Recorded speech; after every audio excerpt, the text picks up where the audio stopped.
سبحان الله وبحمده سبحان الله العظيم سبحان الله وبحمده سبحان الله العظيم سبحان الله وبحمده سبحان الله العظيم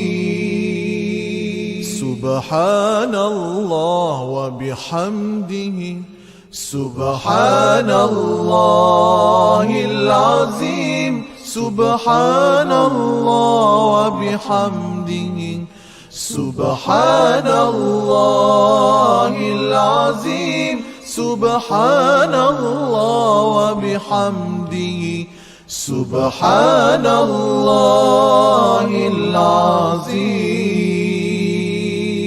سبحان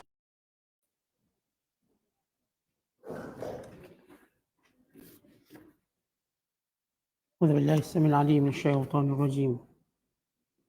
بسم الله الرحمن الرحيم. Muqaddimah surah Al-Insan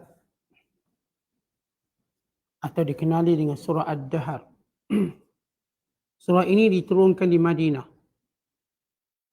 mengandungi 31 ayat. Dinamakan surah Al-Insan, perihal manusia, kerana Allah Ta'ala pada awal surah ini menegaskan tentang manusia yang telah diciptakannya dari tiada kepada ada. Dalam pada itu ada di antara jenis manusia yang tergamak kufur ingkar dan tidak percayakan hari akhirat. Intisari kandungannya menerangkan tentang asal-usul kejadian manusia dan tentang ujian yang dikenakan kepadanya dengan kewajiban-kewajiban. Oleh sebab itu, ia telah dilengkapkan dengan panca indera untuk mendengar nasihat pengajaran dan menyaksikan dalil-dalil dan bukti. Memandangkan keadaan itu tidak mencukupi, maka Allah Ta'ala telah menunjukkan kepadanya melalui akal dan Rasul jalan-jalan yang benar dan yang salah. Dengan yang demikian, terserahlah kepadanya sama ada ia bersyukur dengan beriman dan taat ataupun ia kufur ingkar. Setelah itu, lalu diterangkan balasan yang sebaik-baiknya yang akan didapati oleh orang-orang yang beriman dan akibat yang buruk yang akan menimpa orang-orang yang menentang kebenaran. Surah ini diakhiri dengan menegaskan bahawa segala keterangan yang disebutkan adalah menjadi peringatan. Maka sesiapa yang mahu kebaikan dirinya, bolehlah ia mengambil jalan yang menyampaikan kepada keredaan Allah Ta'ala. Dalam pada itu manusia tidak berkemahuan melakukan sesuatu melainkan dengan cara yang dikehendaki Allah. Allah memasukkan sesiapa yang dikehendakinya menurut peraturan yang ditetapkan ke dalam rahmatnya, dan sebaliknya orang-orang yang zalim disediakan baginya balasan buruk yang sesuai dengan kejahatan yang dilakukan. Bismillahirrahmanirrahim. Hal ata 'alal insani hinun minad dahri lam yakun syai'an madhkura. Inna khalaqnal insana min nutfatin amsyadin nabtalih faja'alnahu sami'an basira. Inna hadainahu as-sabila imma syakiran wa imma kafura. Inna a'tadna lil kafirina salasila wa aghlalan wa sa'ira. Innal abrara yashrabuna min ka'sin kana mizajuha kafura. Aynan yashrabu biha ibadullahi yufajjirunaha tafjira. يوفون بالنذر ويخافون يوما كان شره مستطيرا ويطعمون الطعام على حبه مسكينا ويتيما وأسيرا إنما نطعمكم لوجه الله لا نريد منكم جزاء ولا شكورا إنا نخاف من ربنا يوما عبوسا قمطريرا ووقاهم الله شر ذلك اليوم ولقاهم نضرة وسرورا wa jazahum bima sabaru jannatan wa harira. Sadaqallahul azim. Dengan nama Allah yang Maha Pemurah lagi Maha Mengasihani. Bukankah telah berlalu kepada manusia suatu ketika dari masa yang beredar, sedang ia masih belum wujud lagi dan tidak menjadi sesuatu benda yang disebut-sebut. Maka mengapa kaum musyrik itu mengingkari hari akhirat? Sesungguhnya kami telah aturkan cara mencipta manusia. Bermulanya dari air mani yang bercampur dari pati benih lelaki dan perempuan. Serta kami tetap mengujinya dengan kewajiban-kewajiban. Oleh itu maka kami jadikan ia berkeadaan mendengar dan melihat. Kerana keadaan itu tidak mencukupi, maka sesungguhnya kami telah menunjukkan kepadanya melalui akal dan Rasul akan jalan-jalan yang benar dan yang salah. Maka terserahlah kepadanya sama ada ia bersyukur dengan beriman dan taat, ataupun ia berlaku kufur dengan mengingkari kebenaran atau menderhaka. Dalam pada itu sesungguhnya kami telah menyediakan bagi sesiapa yang berlaku kufur atau menderhaka beberapa rantai dan belenggu serta neraka yang menjulang-julang. Sesungguhnya orang-orang yang berbakti dengan taat dan kebajikan akan meminum dari piala sejenis minuman yang bercampur dengan kafur, iaitu sebuah mata air di syurga yang diminum daripadanya oleh hamba-hamba Allah yang taat. Mereka boleh mengalirkannya di tempat-tempat tinggal mereka dengan aliran yang semudahnya dan menurut kemahuannya. Mereka dikurniakan kesenangan itu kerana mereka menyempurnakan nazarnya, apatah lagi yang diwajibkan Tuhan kepadanya. Serta mereka takutkan hari akhirat yang azab seksanya merebak di sana sini. Mereka juga memberi makan benda-benda makanan yang dihajati dan disukainya kepada orang miskin dan anak yatim serta orang tawanan. Sambil berkata dengan lidah atau dengan hati, sesungguhnya kami memberi makan kepada kamu kerana Allah semata-mata. Kami tidak berkehendakkan sebarang balasan dari kamu atau ucapan terima kasih. Kami sebenarnya takutkan Tuhan kami. Takut ia kenakan kami azab hari yang padanya muka orang-orang yang bersalah masam berkerut-kerut. Dengan sebab mereka menjaga diri dari kesalahan, maka Allah selamatkan mereka dari kesengsaraan hari yang demikian keadaannya, serta memberikan kepada mereka keindahan yang berseri-seri di muka dan perasaan ria gembira di hati. Dan kerana kesabaran mereka mengerjakan suruhan Allah dan meninggalkan larangannya, mereka dibalas oleh Allah dengan syurga dan persalinan dari surga. Kita berada dalam penafsiran surah yang ke-76 daripada juzuk yang ke-29. Bermula daripada ayat pertama sehingga ayat yang ke-12. Surah ini dikenali dengan nama surah Al-Insan atau dikenali juga dengan nama surah Ad-Dahru. Al-Insan memberi maksud manusia. Ad-Dahru memberi maksud waktu. Ia merupakan surah Madaniyah yang diturunkan di Madinah selepas hijrah. Mengandungi 31 ayat.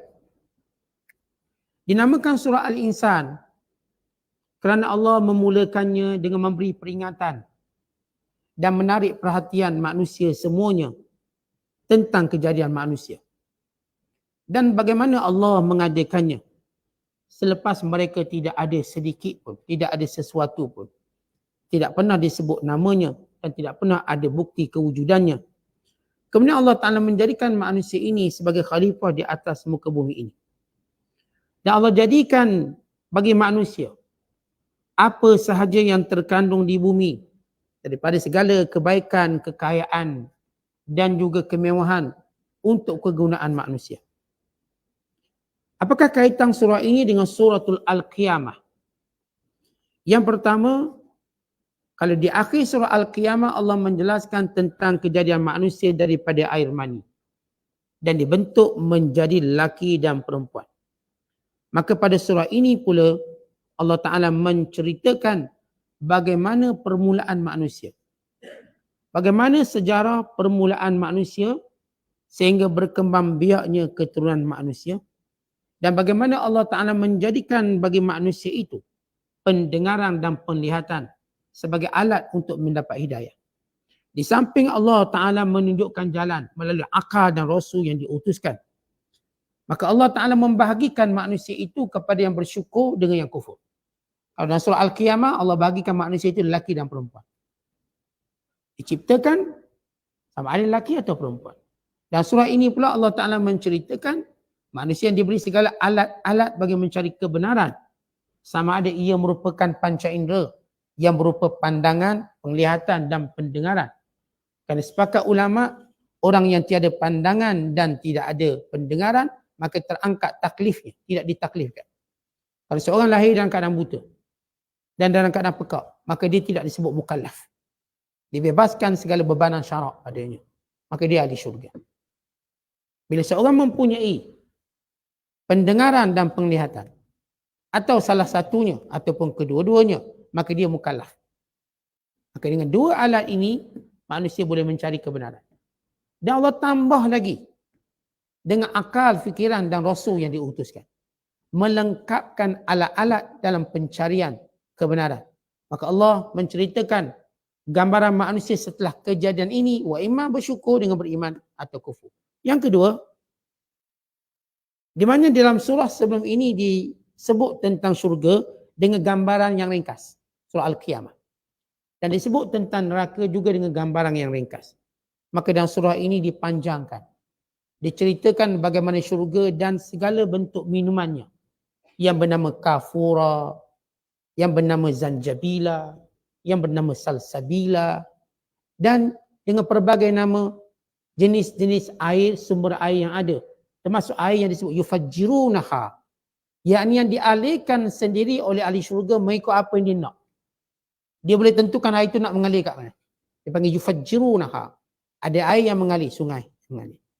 Ada air ahli syurga yang tentukan dia nak suruh mengalir belah kanan, belah kiri, depan, belakang, dia akan arahkannya. Maka air itu mengalir mengikut arahannya. Maka ini disebut yufajjirunaha. Maka dalam surah Al-Insan atau Ad-Dahr diceritakan syurga dan neraka dengan lebih panjang berbanding soal kiamat. Kemudian yang ketiga, kalau sekiranya sebelum ini, yakni surah sebelum ini, Allah Ta'ala menceritakan keadaan yang akan dialami, yang akan dihadapi oleh orang-orang jahat pada hari kiamat kelak. Maka dalam surah ini Allah menceritakan bagaimana hal keadaan orang baik yang mereka akan hadapi dengan pelbagai nikmat yang akan diperolehi. Kandungan surah ini, walaupun surah ini mengikut jumhur ulama ialah madaniyah, kerana ada setengah ulama menyatakan surah ini makkiyah. Tapi jumhur ulama menyatakan ia madaniyah. Namun surah ini memberi suatu penekanan tentang keadaan hari akhirat. Kebiasaannya surah makkiyah sahaja yang memberi penekanan hari akhirat. Manakala surah madaniyah tentang hukum hakam dan tasyri'. Tapi berbeza dengan surah Al-Insan atau surah Ad-Dahr. Ia memberi penekanan, penceritaan, pengkhabaran tentang hal ehwal hari kiamat. Khususnya tentang orang beriman. Cerita juga bab orang kafir tak banyak. Banyak cerita tentang orang beriman. Nikmat-nikmat yang akan mereka perolehi. Yang berupa minumannya, yang berupa pakaiannya, dan lain-lain nikmat yang disebut oleh Allah Ta'ala. Surah ini dimulakan dengan menceritakan mabda' asas kejadian manusia. Kemudian Allah Ta'ala membekalkan manusia dengan taqat, kemampuan mendengar dan kemampuan melihat. Dan Allah tunjukkan jalan-jalan kepada hidayah. Kemudian Allah Ta'ala menyebut tentang pembahagian manusia kepada yang bersyukur dan yang kufur. Dan memberitahu tentang apakah balasan orang bersyukur. Dan memberitahu mengenai balasan orang yang kufur. Dan menyebut tentang sifat syurga dan neraka. Kemudian Allah Ta'ala menyebut tentang amalan-amalan orang bersyukur. Apakah amalan orang bersyukur? Dengan menyempurnakan janji, dengan memberi makan kerana Allah dan takut azab Allah. Ini sifat orang bersyukur. Allah sebut 3 sifat mereka. Menyempurnakan janji dengan maksud melaksanakan seluruh perintah Allah. Yang kedua, mereka suka memberi makan. Dan yang ketiga ialah mereka takut akan azab Allah. Berkumpul tiga sifat ini, maka dinamakan orang ini syakir, orang bersyukur. Maka ini gambaran, tanda dan alamat orang bersyukur. Dia bukan sekadar syukur, sebut Alhamdulillah. Bukan sekadar bersyukur, seorang yang menyebut setiap kali dapat nikmat dengan pujian-pujian pada Allah. Tapi dia terjemahkan kehidupannya dengan melaksanakan seluruh perintah Allah. Dia terjemahkan kehidupannya dengan berbakti kepada manusia dan masyarakat. Sebab sepakat ulama, sebagaimana kata Imam Ar-Razi, bahawa manusia itu tidak akan mencapai nilai keimanan yang sebenar sehingga mereka menggabungkan dua hal ataupun dua perkara. Itu yang pertama, at-ta'zim li amrillah, itu membesarkan segala perintah Allah. Yang disebut dengan perkataan yufuna bin nazr. Mereka menyempurnakan nazar, yakni perintah Allah. Dan yang kedua ialah asyafaqatu ala khalqillah. Mereka sentiasa ada rasa belas kasihan pada hamba Allah. Kalau orang ada dua sifat ini, maka ini sifat orang yang berjaya di dunia dan di akhirat. Dan inilah dia orang yang mempunyai watak syukur. Jadi memang ada dua hubungan kita ni. Kalau hanya dalam bab perintah Allah je kita buat, hubungan dengan manusia kita fail, kita fashil, gagal, maka tidak sempurna iman kita. Kalau sekiranya dengan hubungan dengan orang pun baik, tapi dengan Allah fail, maka kita juga fashil dan gagal. Ia mesti digabungkan dua-dua ini. Kerana manusia yang iman sempurna, bukan sekadar dia akan bersungguh-sungguh dalam mentaati Allah. Dia akan bersungguh-sungguh dalam melakukan kebaikan pada manusia. Kerana Allah berikan dalam hatinya sifat syafaqah. Apa itu syafaqah? Rasa simpati, kesian. Contoh kita kalau kesian pada orang, kita pun akan bantu dia sungguh-sungguh. Kalau kita cuma bantu setakat nak nama, kita tak akan bersungguh. Asal ada lensa kamera, kita pun tolong. Asal boleh upload, kita tolong. Tapi bila datang kesian. Dan sifat ini ada pada orang baik. Makin baik orang tu, makin cepat kesian dia. Dia kesian. Sifat kesian ini sifat ada pada Nabi SAW yang disebut oleh Allah. Azizun alaihi ma'anittum. Merasa berat apa yang menimpa kamu. Rasa berat apa menimpa ni, ini sifat kesian. Sebab tu Nabi SAW, baginda tak ada apa pun tak apa, biar orang lain ada. Itu sifat Rasulullah. Sehingga Nabi kata, kalau sekiranya gunung Uhud itu emas, nescaya aku bagi-bagikan semua pada orang. Melainkan aku simpan untuk hutang, untuk dibayar hutang. Untuk Rasulullah tekankan tentang bab hutang. Tapi syafaqah. Sebab itu kita doa biar kita ada sifat merahmati manusia. Bukan kita cerita manusia orang beriman saja. Bukan kita cerita orang-orang yang ada kaum kerabat dengan kita saja. Atau di kalangan orang kafir pun, kita ada kesian. Kerana yang ini menceritakan bagaimana sifat orang beriman, bersifat baik dengan asiran. Asiran makna tawanan perang. Tawanan ni biasa orang kafir. Dan kita dapat melihat watak Rasulullah bila berhadapan dengan para tawanan. Bahkan sepakat ahli sejarah, Islam tersebar di Eropah dengan rancak selepas tamat perang salib. Kerana Sultan Salahuddin Al-Ayyubi memperlakukan baik pada tawanan. Tawanan-tawanan salib ini dibebaskan. Sehingga hari ini kita lihat apa yang membuka satu corak baru dunia bila tawanan-tawanan yang ditawan oleh Hamas diperlakukan baik. Dalam keadaan Hamas berkekurangan, makan, minum, tapi tetap diperlakukan baik. Sehingga mereka lebih sanggup, mereka mati daripada tawanan mati. Nak tahan tawanan. Ni tawanan balik, pada balik negara kaya. Beri lagi bekal, mineral, makanan. Lihat ini watak orang Islam. Ini bukan cerita Hamas, ini cerita ini orang Islam. Watak orang Islam begitu dalam menghadapi tawanan. Sehingga seorang ulama mengarang satu kitab namanya Ahkamus Sujana. Hukum hakam berkait dengan tawanan perang. Bagaimana kalau kita baca buku ni, dan buku ni menjadi salah satu dia rujukan dalam buat undang-undang berkait dengan akhta banduan ataupun berkait dengan banduan, hak-hak banduan. Kan dalam buku ini menceritakan bagaimana Rasulullah melakukan banduan dan demikian juga sahabat. Demikian dalam siri-siri peperangan yang dilalui oleh umat Islam. Bagaimana mereka melakukan asara ataupun kita katakan asir, tawanan perang. Dengan cara yang paling baik makan. Atau kisah bagaimana Sumamah bin Usar yang ditawan oleh sahabat dan diserahkan pada Nabi SAW. Maka Nabi mengikatnya pada tiang Masjid Nabawi. Kemudian pada waktu makan Rasulullah melepaskannya. Dan menyuruh sahabat supaya mencari buah yang baik dan makanan yang baik. Nabi suruh cari anggur baik-baik, kurma baik-baik, dan Nabi suruh cari susu yang segar. Beri makan bantuan. Walhas Sumamah bin Usal terlibat dengan membunuh para sahabat. Dia telah membunuh lebih daripada 10 orang sahabat Nabi SAW. Nabi memperlakukan dengan baik. Sehingga berakhir dengan Sumamah memeluk Islam. Dan beliau adalah orang pertama yang boikot ekonomi musyriki Mekah. Dan dia adalah orang pertama dalam Islam melaksanakan umrah. Pertama buat umrah. Mengikut cara Islam. Sebab asalnya dia nak pergi umrah, ditawang oleh tentera Islam. Akhirnya bila dibebaskan, dia memeluk Islam, dia meneruskan umrah. Dan Rasul memberi dia beberapa taklimat tentang umrah. Maka dia pertama mengucapkan talbiyah di kota Mekah. Dengan talbiyah yang sebenar, menafikan syirik. Lalu dimarahi oleh orang musyrik Mekah. Dia berkata, demi Allah, akan kupastikan semua makanan tak akan sampai di Mekah.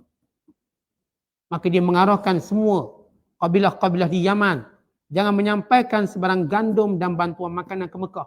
Sehingga Mekah mengalami kebuluran. Ini boikot, tak bagi. Menyekat. Sehingga Rasulullah SAW menghantar surat pada Sumamah bagi menamatkannya. Stoplah. Kesian mereka. Kesian. Bagi. Tetapi ini cerita daripada seorang penjahat, pembunuh. Dia perlakukan baik sebagai tawanan, menjadi orang beriman dan orang yang berada pada saf yang pertama dalam perjuangan. Jadi orang-orang yang beriman yang syukur dia ada dua sifat. Pertama kita sebut tadi at-ta'zim li amrillah, membesarkan perintah Allah. Yang kedua asy-syafaqatu ala khalqillah, rasa kasihan belah pada hamba. Kalau kita tak ada sifat kasihan sebagaimana disebut dalam hadis, man la yarham la yurham. Orang yang tak ada sifat kasihan, dia pun tak akan dikasihani. Sebagaimana disebut dalam hadis Nabi SAW, irhamu ma fil ard, yarhamukum man fis sama, atau yarhamkum man fis sama. Hendaklah kamu kasihan belas kepada seluruh benda atas dunia ini. Nescaya seluruh penduduk langit kasihan belas pada kamu. Jadi kita tak boleh ada sifat pongoh, marah tak tentu kala atau tak tentu hala. Biar ada sifat penyayang sikit, sifat kesiang sikit. Jangan kerana kita datang marah, benci, lalu kita lupa untuk punya sifat belah kasihan. Kalau lagi tinggi belah kasihannya kepada hamba-hamba Allah, maka lagi tinggi kepahaman agama. Maksudnya dia ni agama baguslah. Lepas tu kita nak cari orang agama, tengok dia ada sifat kesian ke orang ke tak. Dia tengok orang tak makan, dia ada tak rasa kesian nak bagi orang makan dulu. Dia tengok orang tak ada duit, ada tak keinginan dia nak tolong. Dia tengok orang tu angkat barang berat, ada tak keinginan dia meringankan. Dia tengok orang tu nampak macam ada masalah, ada tak dia nak tanya khabar, nampak sedih, dia nak tolong ni, bukan nak tolong kebek, bukan nak tolong war-warkan, nak tolong selesaikan. Kalau ada tanda ini sifat orang bersyukur dan sifat ahli syurga. Asy-syafaqatu ala khalqillah. Kemudian kalau kita lihat dalam kandungan surah ini juga, Allah Ta'ala menceritakan tentang bagaimana sifat nikmat yang mereka perolehi dalam syurga. Dengan firman-Nya, وَجَزَاهُمْ بِمَا صَبَرُوا جَنَّةً وَحَرِيرًا. Dan Allah memberikan balasan disebabkan sabar mereka dan mentaati Allah dengan syurga dan pakaian sutera. Cerita tentang bukan sekadar minuman, pakaian yang dipakai oleh ahli syurga, iaitu pakaian sutera. Kemudian Allah Ta'ala menyebut tentang sumber di mana turunnya Al-Quran. Al-Quran ini diturunkan dari Allah, bukan Muhammad sallallahu alaihi wasallam reka tulis. Sumbernya dari Allah, dan Allah yang memerintahkan supaya Nabi sallallahu alaihi wasallam menyampaikannya, dan Allah yang memerintahkan Rasulullah supaya bersabar dengan sabar yang baik. Sabrun jamil. Kata sabar yang baik maksudnya sabar tak berdendam. Ada orang sabar tapi berdendam. Itu sabar tak baik. Tak apa saya sabar ni. Tunggulah giliran saya. Tak sabar nama dia tu. Itu tuan-tuan berdendam. Sabar ni maksudnya bukan sekadar kita tahan diri, kita tak fikir nak dendam. Andai kata kalau kita dapat kedudukan macam dia. Ni kita ada bos tak berapa baik. Maka marah kita sabar. Tak apa kita sabar. Saat kita orang bawa dia bos. Tunggulah saya bos nanti. Ha, tengok. Tunggulah saya bos nanti. Maknanya dia sabar tak baik. Sabar yang baik ini, dia tak akan fikir untuk intikam balasan. Nanti kalau Allah takdirkan dia naik pula. Jumpa orang ni, dia tak akan buat macam orang tu. Sebab namanya sabar baik. Dan inilah Rasulullah buat kepada musyrikin Mekah. Idhabu fa antum tulaqa. Pergilah kamu balik rumah masing-masing, kamu dibebaskan. Aku tak akan berdendam. Ini sabrun jamil. Bukan sekadar sabar tahan, tapi tunggu peluang bila kita boleh balas balik ini. Tapi sabrun jamil tak fikir balas. Bahkan sebaliknya kita fikir nak buat baik. Nak tunjuk contoh sepatutnya apa yang kamu buat. Tapi yang berlaku pada umat Islam, mereka ada satu sabar dendam yang kuat. Kita tengok waktu dia dizalimi, kita kesian. Kita nampak dia macam kuat sabar. Tapi bila dia kuasa, dia pula zalim orang lain. Itu berlaku pada Yahudi. Yahudi memang dizalimi. Dizalimi dalam Perang Dunia yang pertama. Kita tahu dalam Perang Dunia yang kedua, dia zalimi. Sehingga dia tak ada negara. Ini semua pemimpin Yahudi hari ini semua berasal daripada luar. Ini Benjamin Netanyahu daripada Poland, dia bukan orang situ, bukan orang Palestin. Tapi nak ngaku dia Palestin. Tengok background semua dia ni, semua daripada luar. Jerman, daripada Republik Czech, bahagiannya daripada Maroko. Tapi mereka bukan warga Palestin. Tapi ngaku Palestin negara mereka. Kita mengakui bahawa Yahudi dizalimi dan orang Islam hulurkan tangan untuk membantu mereka. Tapi bila mereka naik balik, mereka lebih zalim daripada orang yang pernah zalim mereka. Ni kubur orang Islam pun mereka korek balik. Hitler tak korek kubur. Dia orang korek kubur kat Gaza, korek, sodok. Sehingga mayat tu bersepah. Itu jahat dia. Lebih jahat daripada Nazi. Sehingga dia anggap Nazi yang lebih jahat. Okey, ini cerita mereka yang sabar dendam dia panggil. Lepas tu ada orang saya katakan, waktu tak ada kuasa nampuk siang tengok dia. Tapi bila ada kuasa, dia buat benda yang sama macam orang buat pada dia. Dia mula berdendam. Sebab itu kita lihat orang-orang ni tidak boleh bawa apa-apa pun reform ataupun apa-apa pun pembaharuan. Kerana dia bawa cerita sama. Kalau benar dia seorang yang punya syafaqah, maka dia akan menggunakan peluang kedudukannya untuk tunjuk, begini kalau ada kuasa kamu patut buat. Begini kalau ada kuasa kamu patut buat. Dengan menyebarkan keadilan dan sebagainya. Ini baru tu orang sabar yang baik.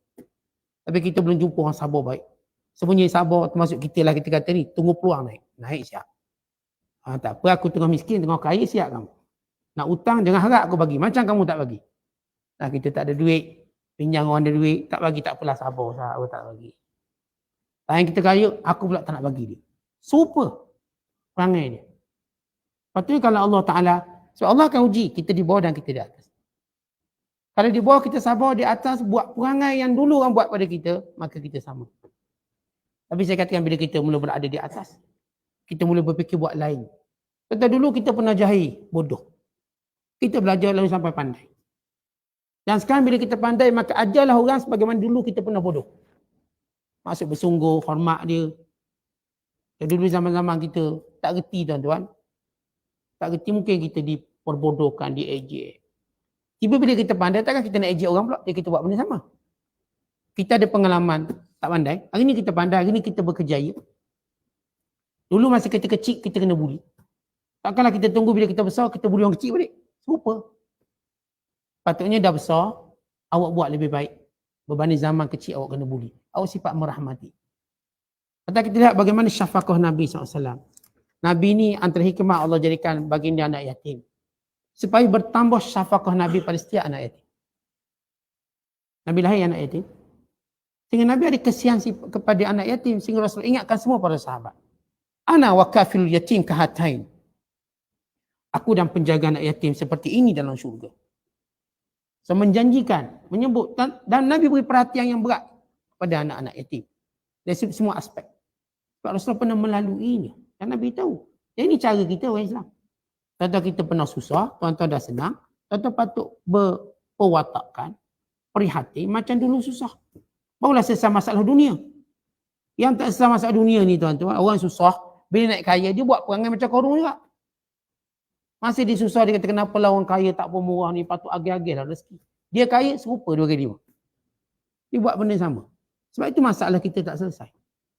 Orang yang naik turun ini punya watak yang sama. Seolah-olah mereka bukan mewarisi keadaan tempat, mereka juga mewarisi sifat dan jahat. Kita sama, sebab tu kita tengok. Bertukar pemerintah cerita sama.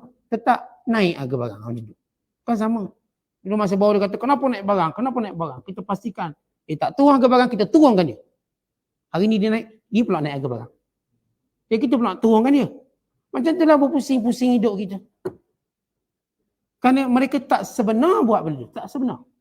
Kalau saya katakan pemimpin yang di bawah pernah cakap begitu. Dan dia benar dengan Allah sebagaimana dia cakap. Jadi Allah bantu dia. Tapi rupanya dia tolong beri alasan baru. Itu beza dia. Alasan dia banyak sikit pada orang dulu. Banyak sikit alasan dia. Alasan dia diwarna-warnikan dengan hujah yang nampak lebih comel sikit. Tapi kita sama naik harga. Macam tu. Ini yang saya kata tidak berubah dunia. Lahir watak yang sama. Walau patut menjiwai kesusahan.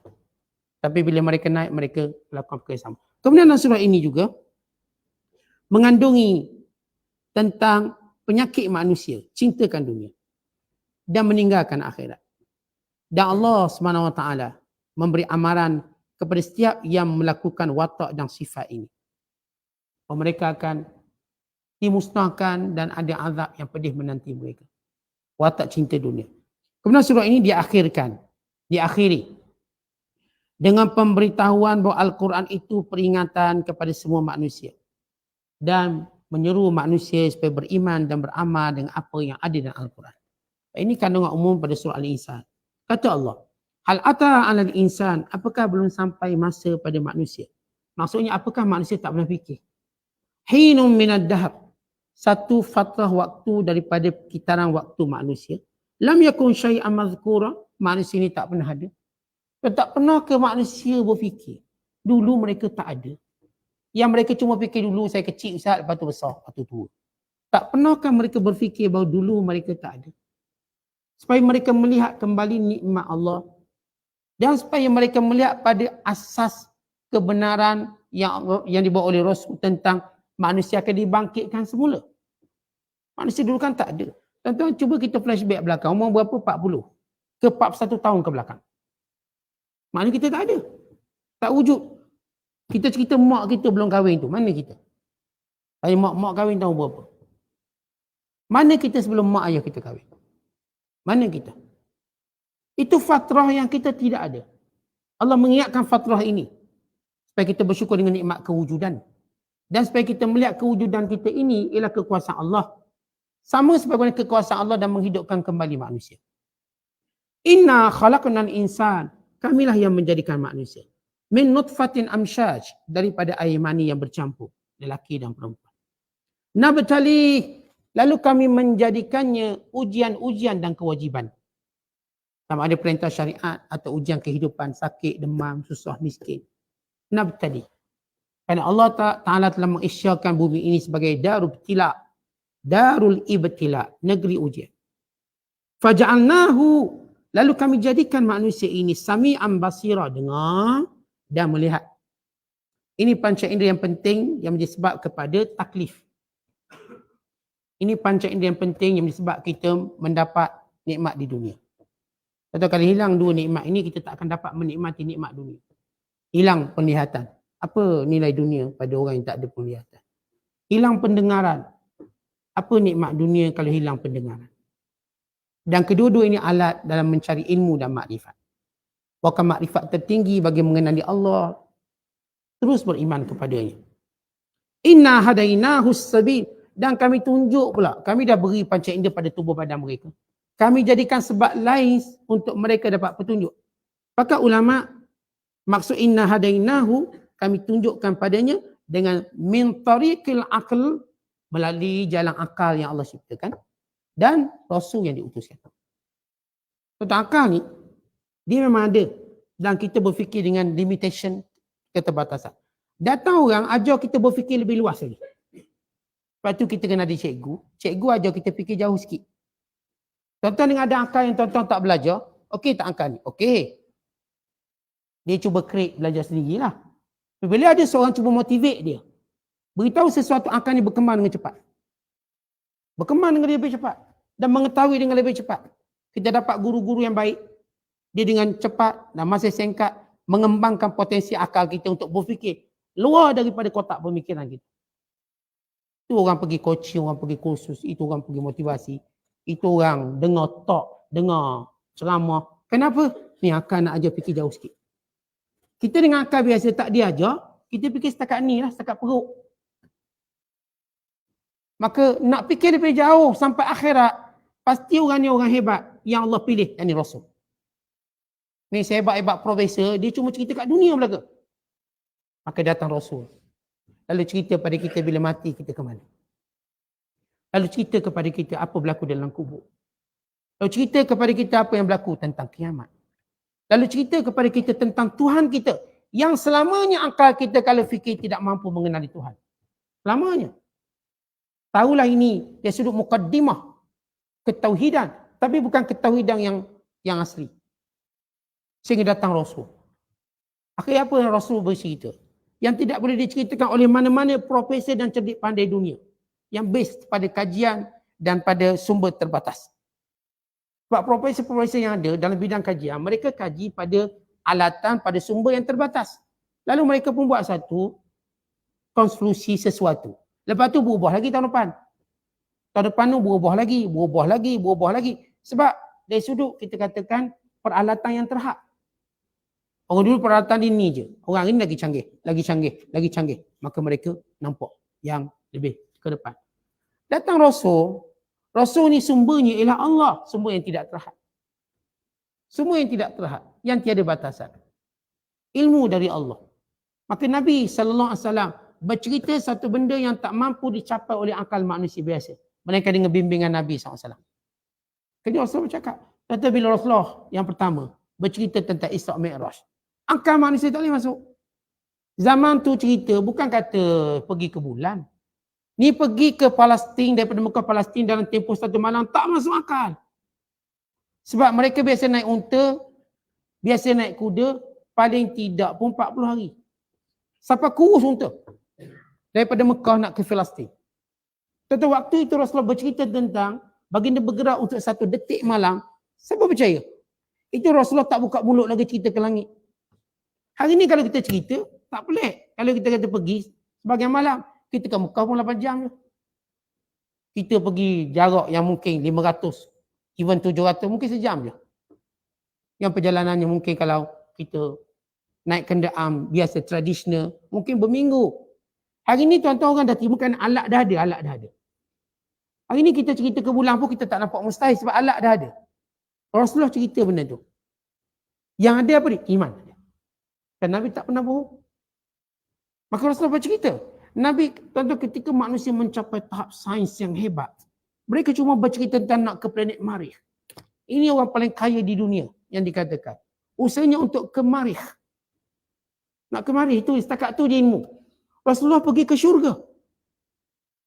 Rendahnya nak banding. Rasulullah cakap dulu, dengan ilmu orang ini, sehebat-hebat roket, sekian-sekian kereta karang lah itu ini, mereka hanya bercerita ke planet Marikh. Rasulullah bercakap pergi ke setiap langit-langit dunia. Sehingga kepada langit yang membawa Rasulullah ke syurga, ke Sidratul Muntaha.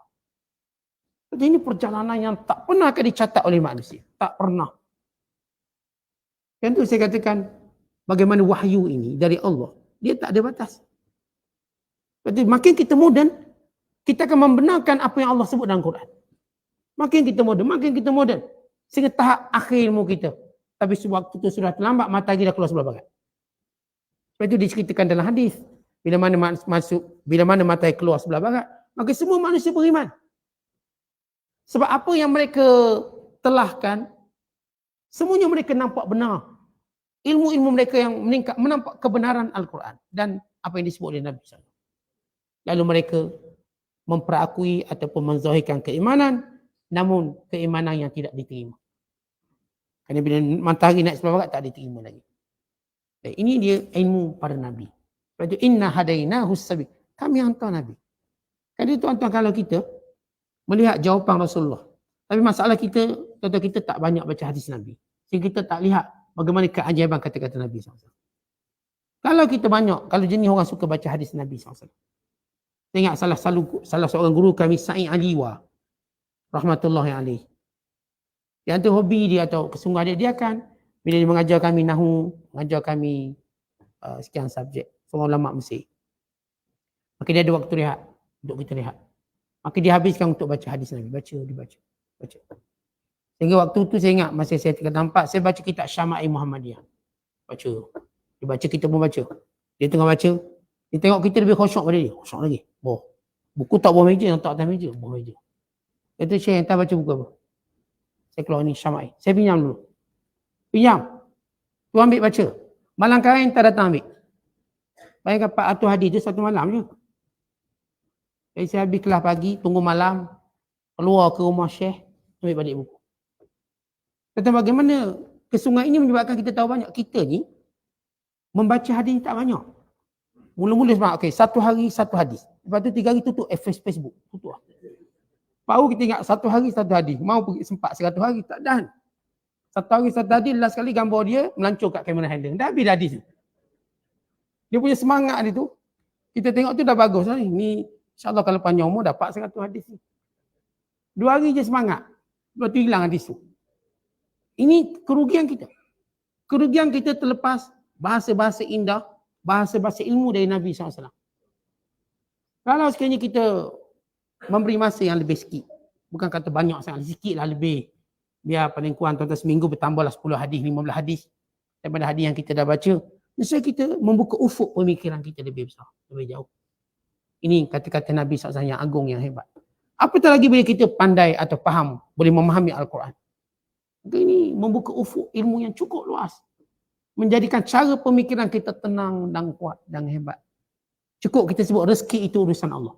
Tuan-tuan cuba tuan-tuan fikirkan rezeki urusan Allah. Kita belajar ilmu rezeki ni tangan kita, usaha kita. Last kali kita tengok semua jalan rupanya bukan tangan kita, bukan usaha kita. Ia sekadar sebab zahir. Kalau kita lihat bagaimana ajaibnya Allah pertemukan kita dengan rezeki kita. Dan bagaimana ajaibnya Allah pertemukan kita dengan jodoh kita.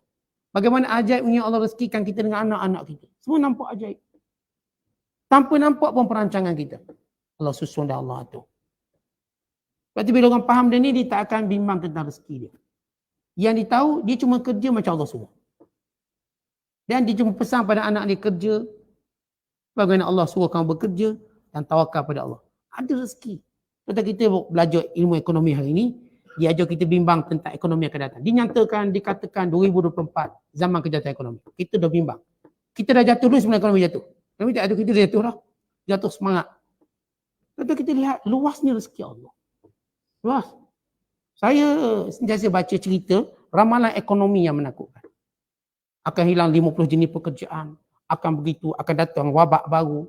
Akan shutdown dunia ini. Akan sekian. Tapi bila Allah Ta'ala sebut dalam Quran, kalau kami yang menciptakan manusia, kami akan berezeki pada mereka. Bila Allah menyatakan bahawa setiap makhluk yang melata, illa ala Allahi rizquha, Allah dah jamin rezeki dia. Sehingga kita bila baca, kita tak bimbang apa pun tentang perjalanan rezeki anak-anak kita. Walaupun anak-anak kita mungkin dia tak macam kita dari sudut pencapaian. Kita memang straight A contoh. Anak tak ada macam straight A macam kita. Kita jadi rajin belajar, ulat buku kita ni. Anak-anak kita buku pun tak baca. Kita mula bimbang ni boleh kerja apa? Akhirnya tuan-tuan kita akan lihat kalau Allah panjang umur kita, mereka kerja lebih baik daripada kita. Rezeki mereka mungkin lebih mudah daripada kita. Jauh lebih mudah mungkin, kita tak tahu. Dan setiap zaman yang kita diajar jatuh ekonomi. Untuk mewujudkan kebimbangan supaya kita terus berusaha lebih banyak dengan dunia sampai lupa pada Allah. Akhirnya ceritanya sama. Kalau tuan-tuan masih ingat, saya masih berada di masjid dipanggil Y2K. Saya generasi tahun 1999. Dia orang kata kalau tahun 2000 terbalik komputer ni. Kapal terbang akan landing 1900. 199 tu. Nak tukar 2000 Y2K, dia akan jadi 1900 sistem komputer. Kapal terbang mungkin dia akan ke belakang. Dah tak faham dah tuan-tuan, ni cerita lama ni. Bimbang punya, rupanya naik macam biasa, naik tahun 2020 sampai 2023. Dia ceritanya begini, realiti begini. Kalau tuan-tuan yang orang umur tua-tua, lihat ramalan dulu apa yang mereka cerita tentang zaman kita. Cerita apa? Jadi kita macam takut. Lihat ramalan dulu dia cerita tentang kita. Tapi bila kita lalui hidup ini sebagaimana Allah perintahkan. Semuanya ditetapkan oleh Allah. Tapi bukan masuk peluk tubuh tak buat apa. Bekerja macam Allah suruh. Bekerja macam Allah Ta'ala suruh. Bekerja sekuat, setekun dan keadaan tawakal pada Allah, mengharapkan Allah. Maka jiwa kita lapang. Jaga rezeki kita sebagaimana Allah ajar kita jaga. Dengan cara infak, dengan cara buat kebajikan, dengan cara keluarkan zakat. Maka Allah pelihara harta kita dan keturunan kita. Belajar cara itu, jangan belajar cara barat, kedekut. Akhirnya rosak juga, jatuh juga. Ini perlu yang kita sedar tentang petunjuk Allah.